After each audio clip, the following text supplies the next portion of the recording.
मस्त मऊ लुसलुशीत जाळीदार नायलॉन ढोकळा आज आपण इथे बनवतोय। त्यासाठी इथे मी अर्धा चमचा सायट्रिक ॲसिड, 3 चमचे साखर, 1 ग्लास पाण्यामध्ये मिक्स करून साईडला ठेवून दिलेला आहे। 2 कप इथे मी बेसन घेतलेला आहे आणि बेसनमध्ये चवीनुसार मीठ, बेसन चाळून घ्यायचं आहे।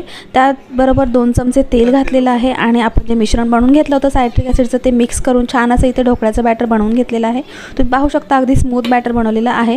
बॅटर आपल्याला 20 मिनिटांसाठी रेस्ट करायला ठेवून द्यायचं आहे। इथे मी एका टीनला ग्रीस करून घेतलेलं आहे तेल लावून आणि इथे या बॅटरमध्ये 20 मिनिटांनंतर बेकिंग सोडा घालून छान असं आपलं ढोकळ्याचं बॅटर इथे तयार आहे। ते आपण इथे एका कढईमध्ये पाणी गरम करून मस्त असा ढोकळा 20 ते 25 मिनिटांसाठी वाफवून घेतलेला आहे आणि आपला इथे स्पॉन्जी ढोकळा म्हणून तयार झालेला आहे। याच्यासाठी छान असं एक तडका बनवायचा आहे। त्यासाठी इथे मी 1 चमचा तेलामध्ये राई, हिंग, 7-8 कढीपत्त्याची पानं, 4 ते 5 हिरवी मिरची घालून छान असा तडका बनवून घेतलेला आहे। त्याच्यामध्ये 2 चमचे साखर, 1 ग्लास पाणी घालून हा जो थंड झालेला तडका आहे तो या ढोकळ्यावर टाकून घेतलेला आहे। स्पॉन्जी ढोकळा तयार।